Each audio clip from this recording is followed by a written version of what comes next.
Bonjour à tous, aujourd'hui on poursuit la série de vidéos sur cette piscine de 8 mètres par 4 mètres. Donc on va attaquer la partie 2 concernant le ferraillage. Je vous invite fortement malgré tout à regarder la partie 1 qui vous explique tout le projet, tous les raisonnements déjà accomplis autour de l'implantation. J'espère que cette vidéo vous plaira. Bonne vidéo!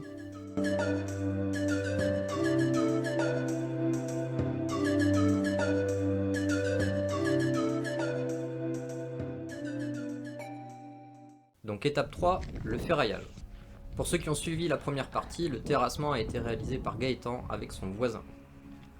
Donc ce ne sont pas des terrassiers pros, mais c'est très important de comprendre que certains aspects ne doivent jamais être négligés, notamment la planité du fond de forme. Il y a certains manques de terrassement aux alentours de mes tracés, et avec le laser je constate que le fond de forme n'est pas régulier. J'avais anticipé une livraison de gravier roulé type 6-8, ce qu'on appelle du grain de riz, mais là il y a beaucoup trop d'écart. Il y a environ 5 cm sur la surface à rattraper. Autant dire que c'est impossible. Le vrai problème, c'est qu'on est pressé par le temps, on veut couler le dallage dès que possible. Je vais donc devoir faire un compromis technique. Je choisis d'étaler malgré tout le mètre cube que j'avais envisagé, et même si ce n'est pas suffisant pour avoir une surface plane, au moins on pourra démarrer le coffrage.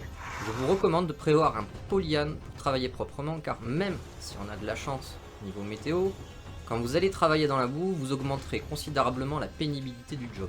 Le polyane a deux utilités. La propreté du travail de ferraillage, qui ne sera pas contaminé par la terre, et une préservation des qualités du béton lors du coulage. Ça permettra d'éviter que le béton durcisse trop vite à cause de la migration de l'eau du béton dans le sol. Si vous êtes sur des terrains argileux ou instables, vous devrez absolument plastifier, voire blinder vos bordures de piscine, car celles-ci ont de très fortes chances de s'effondrer. Et si ça vous arrive, vous êtes vraiment dans la... Je suis pas géologue, mais ici on est sur ce qui me semble être un mélange argilo-calcaire, visuellement et au toucher. Une sorte de terre pierreuse de type marne. Donc pour nous, pas d'inquiétude, le sol est hyper stable.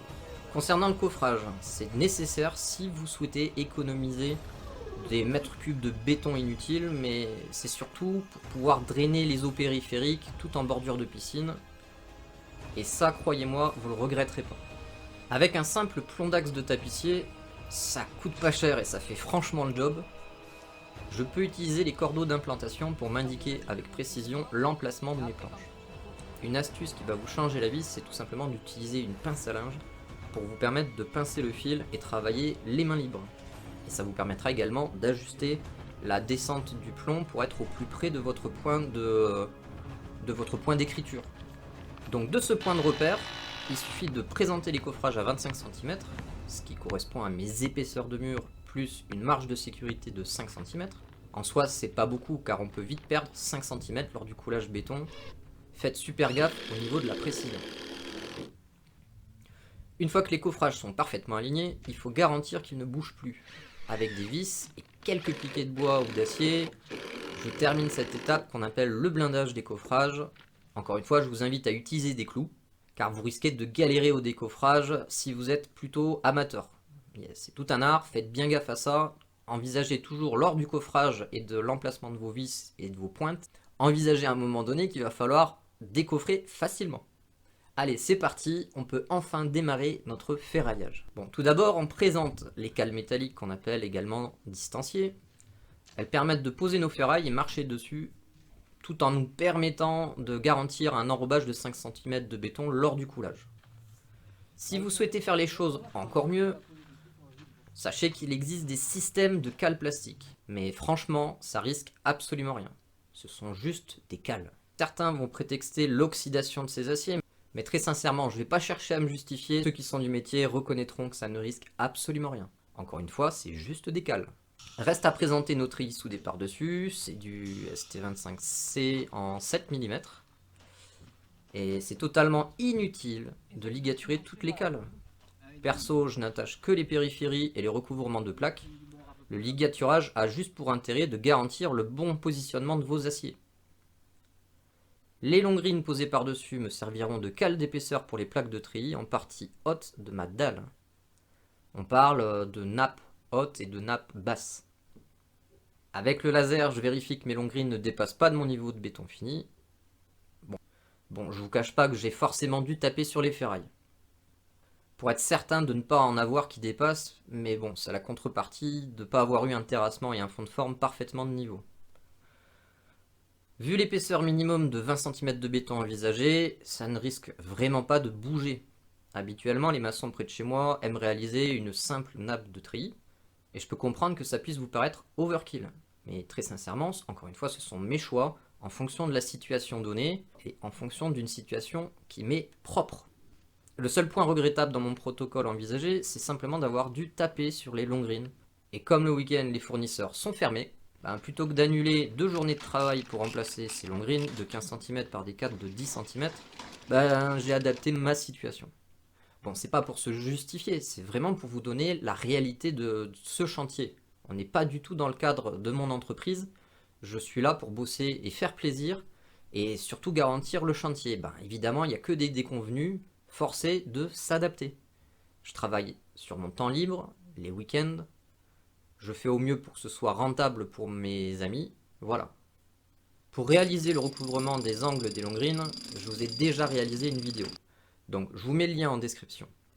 Vous y trouverez également les liens du matériel utilisé et ceux du site du partenaire de cette vidéo, Coverguard.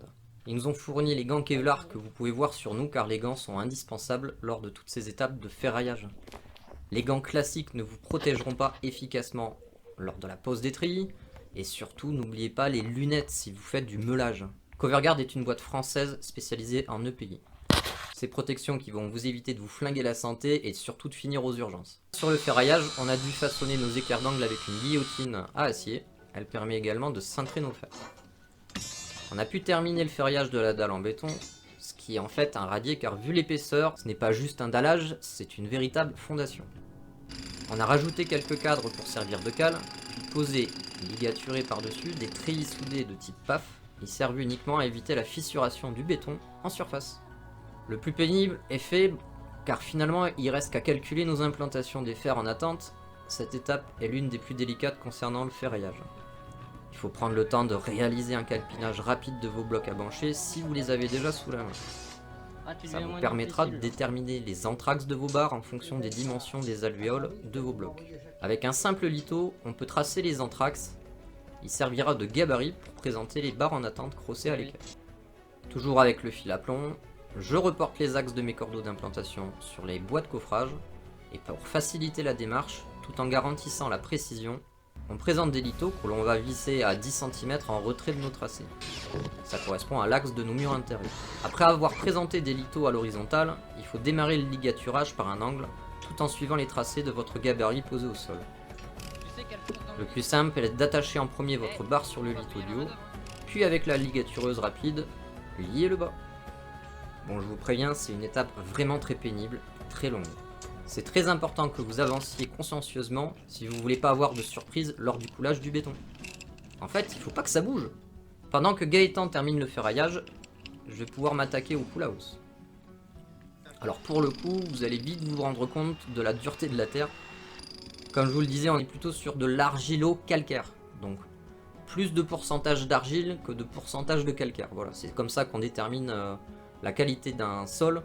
Si vous avez fait un peu d'agronomie, voilà, moi j'en avais fait, enfin bref, on s'en fout. Mais en géologie, c'est un peu pareil, enfin c'est pareil. Donc plus le pourcentage de terre est élevé, et moins le pourcentage de pierre est élevé, on parle plutôt de pierro-argileux ou de argilo-pierreux, vous comprenez? Voilà, donc ici c'est plutôt des sols d'argile et de calcaire. Mon astuce dans ce genre de situation pénible quand la terre est trop dure à la pioche, c'est de sortir carrément le burineur. En adaptant le burin très plat, ça permet de ne pas forcer et le job se fait vraiment tout seul. Avec le laser, je contrôle la planéité du sol et il ne me reste plus qu'à coffrer ce joyeux délire. Encore une fois, c'est le plus facile. Ici, franchement, pas besoin d'un plastique épais, on veut juste pouvoir travailler proprement. Et là, les maçons vont apprécier car je vais vraiment pas m'embêter à surdimensionner mon ferraillage. On s'en fiche, c'est vraiment juste le pull house, ça va pas bouger là. Il n'y aura pas de fer en attente, je vais pas m'embêter avec tout ça, on s'économise de la peine. Ici je vous présente exactement ce que beaucoup réalisent habituellement pour des piscines, c'est quelque chose que vous verrez très souvent. Une simple nappe posée sur des cales en acier. Les 4-8-8 me servent également de cale, mais c'est surtout pour ligaturer facilement mes bordures tout en renforçant le droit de mes murs. De toute façon, c'est le treillis qui va faire le job. Avec l'épaisseur de béton et le sol en marne, vous voulez que ça aille où franchement? Encore une astuce, si vous souhaitez vraiment ne pas vous embêter lors de la phase de coffrage, ayez toujours le réflexe d'étaler un peu de terre autour de vos coffrages. Ça évitera de mettre des piquets et ce sera très facile à découper. Étape 4, coulage du béton. Voilà l'étape tant attendue, le coulage du béton. Si vous avez bien saisi l'importance de suivre mes conseils, vous vous rendrez compte que cette étape est de très loin la plus stressante, mais surtout la plus facile techniquement. Je m'explique. Couler un béton est terriblement simple. Si vous commandez un béton de type S4, c'est un béton très mou, donc facile à étaler. A l'aide d'un laser, il suffit d'être deux pour y arriver en 1 heure de temps. Ce qui est beaucoup moins marrant, c'est de commander la juste quantité de béton, car 1 mètre cube de béton, c'est vite 150 balles, 150 € de dépenser, et il n'y a vraiment rien de pire que de manquer de béton pour terminer un ouvrage. La caméra a coupé sur la fin faute de carte mémoire, mais je vous garantis que les toupies sont partis et on a fini par le pool house à 1 cm, ce qui en soi était totalement envisagé et assumé. Je vous explique. Tout d'abord, avant de commander le béton, il faut impérativement s'assurer que vos ferrailles ne dépassent pas du niveau de béton fini. Il vous faut au moins 3 cm de réserve, sinon vous allez suer lors du coulage. Toujours avec le laser, je vous conseille de faire un plan sur lequel, là j'ai noté mes prises de mesure au laser, ce qui m'indique l'altimétrie du sol. Bon, bref, là ici c'est le polyane. Dans ce genre de situation, utiliser une mire graduée vous facilitera vraiment la vie, car il suffit de noter la mesure indiquée pour chaque point sur votre plan.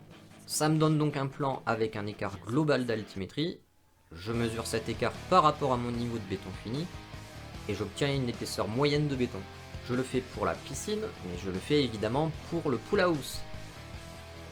Donc je mesure longueur et largeur entre mes coffrages, il me reste juste à multiplier la surface par la hauteur, ce qui me donne deux résultats.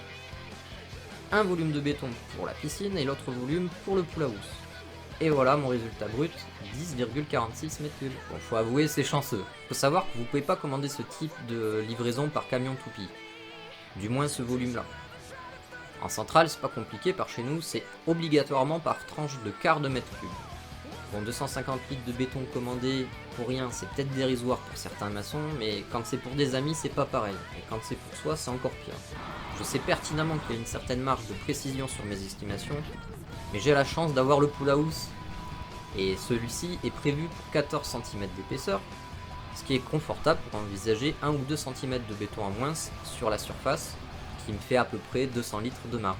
Je déteste commander du béton pour devoir le jeter. Bon après, des fois il y a certains chantiers, vraiment on n'a pas le choix, il faut prendre zéro risque. Je valide alors une livraison de toupie avec tapis, ce qui signifie une toupie complète de 6 m3 et l'autre en complément de 4,5 m3.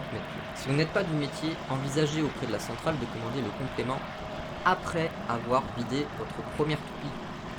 Vous aurez de suite pu cerner s'il y a eu des erreurs, s'il y a eu des coffrages qui se sont ouverts, vous allez vite pouvoir observer si vous vous êtes pas trompé. Je suis déjà passé par là, encore une fois, et rien de plus triste que de se dire qu'on s'est faillé sur le cubage et de devoir repasser une journée, de bloquer des personnes pour finir ce foutu béton. Vous remarquerez que nous ne sommes que deux lors du coulage, Gaëtan n'a jamais coulé de béton de sa vie, son seul rôle était de suivre mes directives, car je le suivais avec le laser au fur et à mesure que je réglais, à l'aide du débuleur, le béton qui est du S4. Ce type de béton permet d'éviter le vibrage. On a commencé par la piscine pour finir pile poil avec la toupie de complément sur le pool house.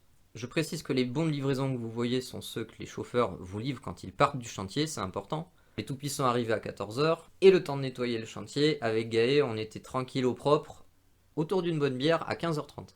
Le temps était idéal et mes calculs précis, c'est ce qui nous a aidés pour cette étape. Je préfère vous le dire car c'est important.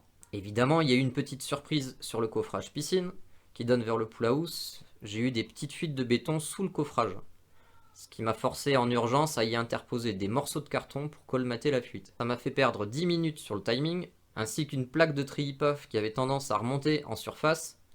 J'aurais dû rajouter des cadres intermédiaires car franchement lorsqu'on coule le béton, ils sont trop souples pour ne pas se centrer sous notre poids, là où il n'y a pas de raidisseur. Si vous souhaitez ne pas être embêté, mettez-y carrément un ST25. En partie haute, ce sera plus cher, mais au moins vous éviterez ce type de désagrément. Bon, pour ma part, ça m'a fait perdre 10 minutes de mon temps, parce que le temps de plonger les mains dans le béton, alors que c'est pas prévu pour aller choper votre treillis, choper la tenaille, pour y ligaturer une dernière fois ces fichus ferrailles, bon voilà, ça m'a fait perdre 10 minutes.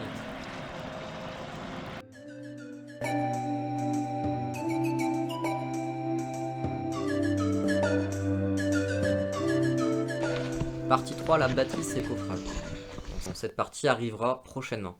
Elle sera dédiée à la bâtisse et au coffrage, bien entendu, et ce sera assez long à expliquer car il y a beaucoup à dire. Vous vous rendrez compte que finalement le plus important est fait. J'ai mes 2 dalles de béton qui sont à hauteur, l'implantation est précise, et il restera plus qu'à prendre notre temps pour la bâtisse. Mais là encore, je vais essuyer pas mal de surprises. On verra ça la prochaine fois.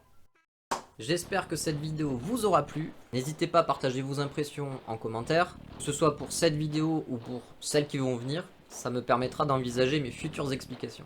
En description, merci de suivre les liens du site Coverguard. Vous y trouverez encore une fois les liens vers le matériel que j'utilise. Merci aussi à tous ceux qui likent et qui partagent mes vidéos. C'est vraiment ce qui m'aide le plus dans mes démarches.